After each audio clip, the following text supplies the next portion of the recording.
হাই student, পোনপ্ৰথমে মই তোমালোকক ছেকেণ্ড ইয়াৰ পোৱাৰ বাবে অভিনন্দন জনাইছোঁ।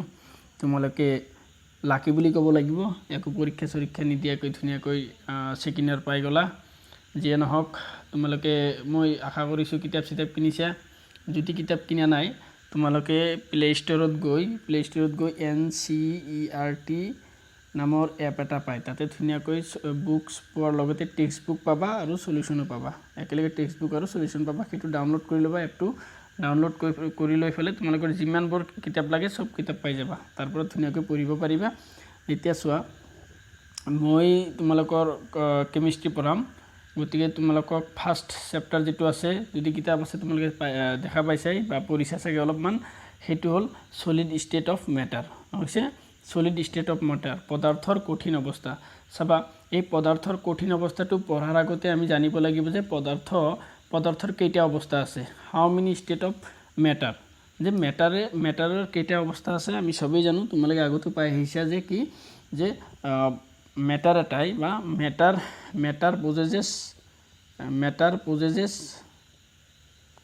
possesses three different type of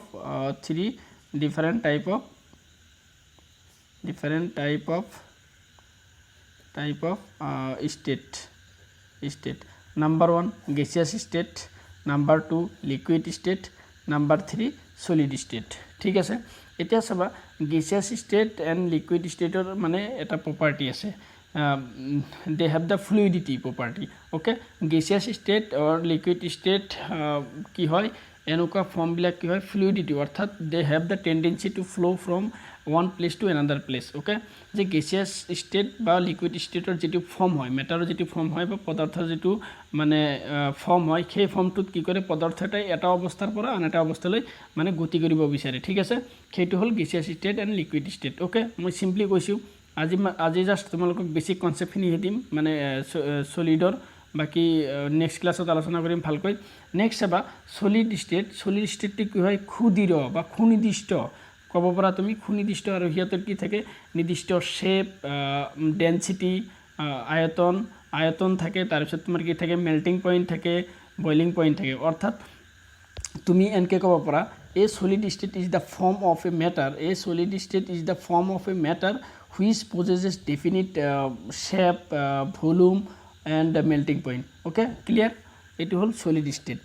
next, তোমালোকে আৰু এটা কথা কৈ দিছোঁ, তোমালোকে টেনশ্যন ল'ব নালাগে। মই জাষ্ট এতে কথাখিনি বুজাই দিম আৰু তোমালোকক মই নোটছ আকাৰে সব মানে প্ৰভাইড কৰিম, টেনশ্যন ল'ব নালাগে। নেক্সট চাবা, এই solid state মই কৈ দিলোঁ যে solid means কি, what is solid? okay, a solid is the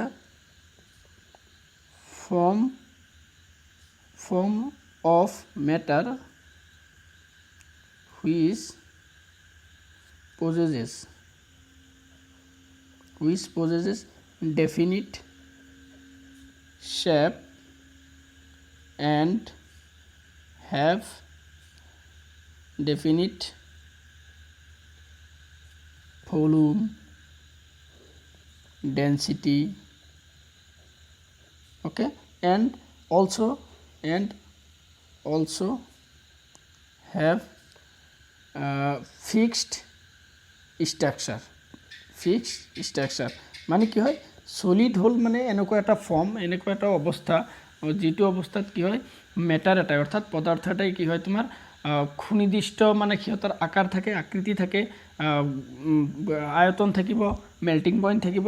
হৈছে, এইটো হ'ল সলিড ষ্টেট। এতিয়া চাবা আকৌ, এই সলিড ষ্টেটটোক অৰ্থাৎ solid state of matter can be divided into two types, broadly can be divided into two types. one is solid can be divided into two types. One is crystalline solid, okay, another is amorphous solid. crystalline solidক অসমীয়াত কোৱা হয় স্ফটিকাৰ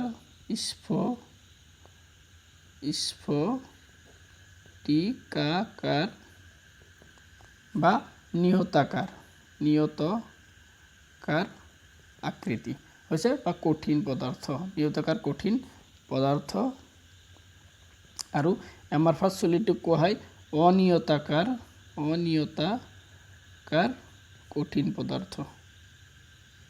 কঠিন পদাৰ্থ হ'ব crystalline সলিডবিলাক আকৌ কি চাবা what is crystalline solid মানে crystalline solid are those solid which have the regular pattern or regular arrangement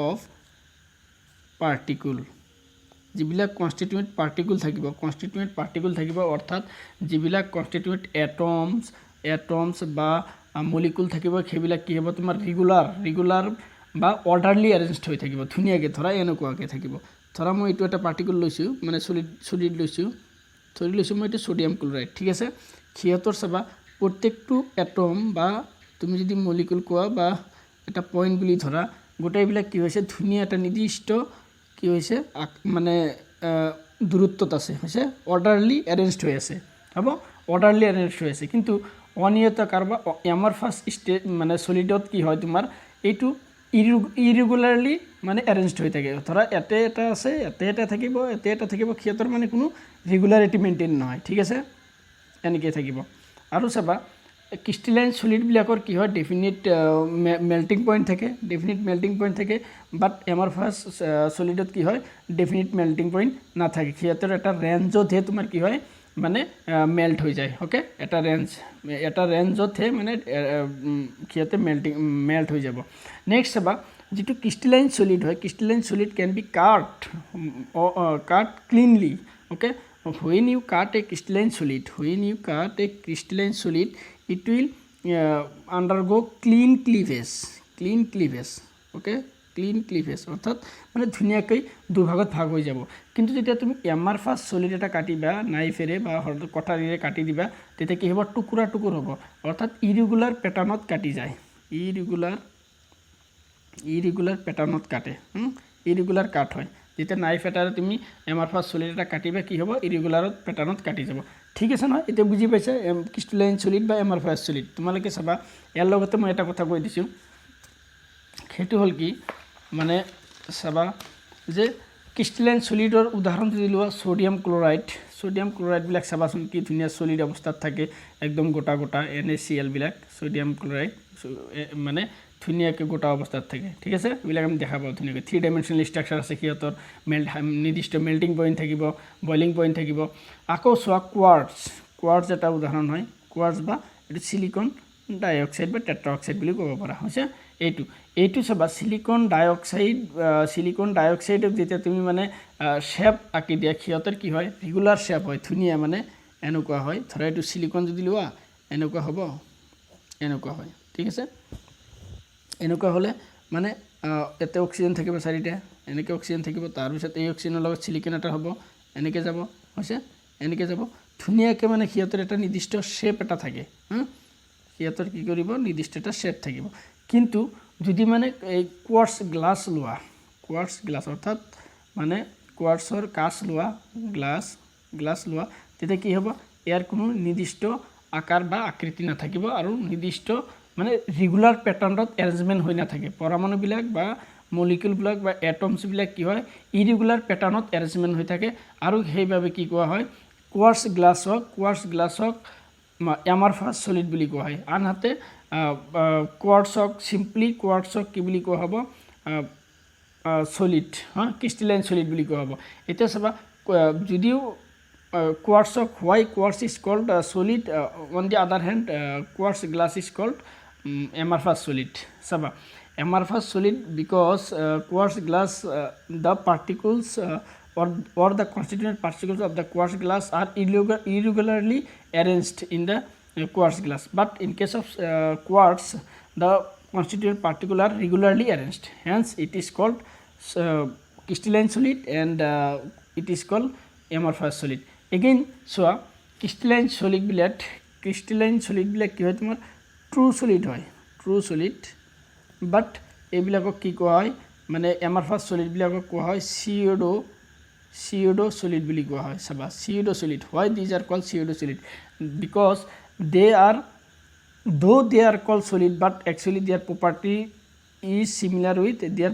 are similar with liquid actually they have the fluidity. They have the fluidity property, that is amorphous solid have the property to flow.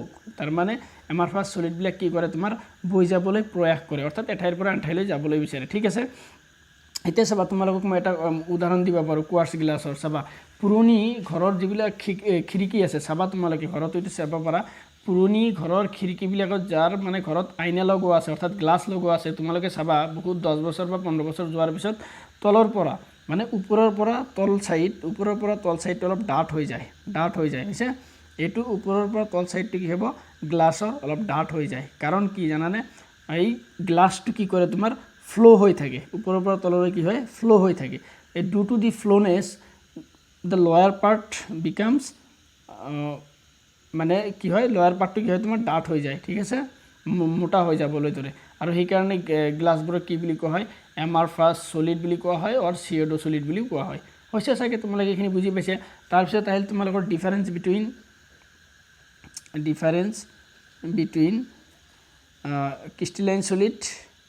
Crystalline solid and amorphous solid। চাবা কি হয় difference between crystalline solid and amorphous solid। চাবা crystalline solidবিলাক মই already কৈ গ'লোঁ। Crystalline solidবিলাক কি হয়, সিহঁতৰ মানে নিৰ্দিষ্ট অৰ্থাৎ চাৰ্টেইন কি হয় জিমেট্ৰিক এৰেঞ্জমেণ্ট থাকে, চাৰ্টেইন জিমেট্ৰিক এৰেঞ্জমেণ্ট থাকিব। তাৰপিছত সিহঁতক মানে if we cut a crystalline solid then it undergo clean cleavage, but when we cut a amorphous solid it undergo irregular cut, okay, and amorphous solid have no distinct melting point, but crystalline solid had distinct melting point। again crystalline solid বিলাক কি হয় তোমাৰ আইসোট্ৰপিক। চাবা দেই আৰু এটা কথা আছে, আইসোট্ৰপিক আৰু এনাইসোট্ৰপিক। ক্ৰিষ্টেলাইন solid বিলাক কি হয়, ক্ৰিষ্টেলাইন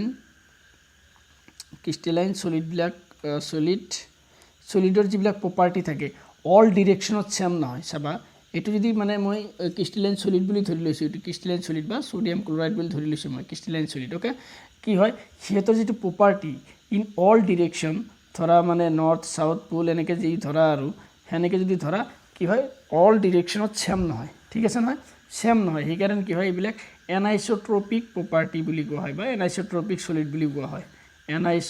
বানানটো ভুল হৈছে মোৰ, এনাইসোট্ৰপিক প্ৰপাৰ্টি, অৰ্থাৎ the properties of crystalline solid in all directions are not same, okay, the properties of crystalline solid in all directions are not same, then hence these are called anisotropic solid। again in case of amorphous solid বা অনিয়তকাৰ যিবিলাক মানে কঠিন পদাৰ্থ থাকিব, সিহঁতৰ কি হয় সকলো ডিৰেকশ্যনতে সকলো দিশতে সিহঁতৰ প্ৰপাৰ্টিবিলাক একে হয়। সিহঁতৰ প্ৰপাৰ্টিবিলাক কি হ'ব same property in all direction.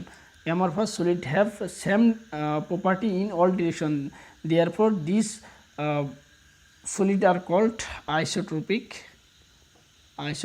solid also, okay। এটা বুজি পেলা নহয় এনাইসোট্ৰপিক প্ৰপাৰ্টিটো কি, আইসোট্ৰপিক প্ৰপাৰ্টিটো কি হৈছে, এইখিনি বুজি পাইছে।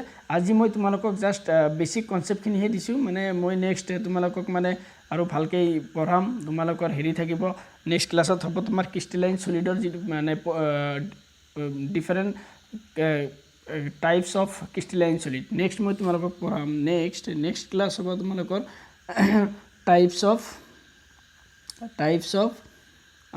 Crystalline solid, okay. তোমালোকে অলপ পঢ়িবা টাইপছ অফ ক্ৰিষ্টেলাইন solidক কেইটা ভাগত ভাগ কৰিব পাৰি। চাবা ক্ৰিষ্টেলাইন solidবিলাক কি হয় তোমাৰ ডিফাৰেণ্ট বহুত ভাগত ভাগ কৰিব পাৰি। We can classified in different categories, okay. Crystalline solid তোমালোকৰ চাবা মেটেলিক solid থাকিব, তাৰপিছত আয়নিক solid থাকিব, এইবিলাক solid পাবা, বহুত solid পাবা। ঠিক আছে, সেইবিলাক মই আলোচনা কৰিম ধুনীয়াকৈ। এতিয়া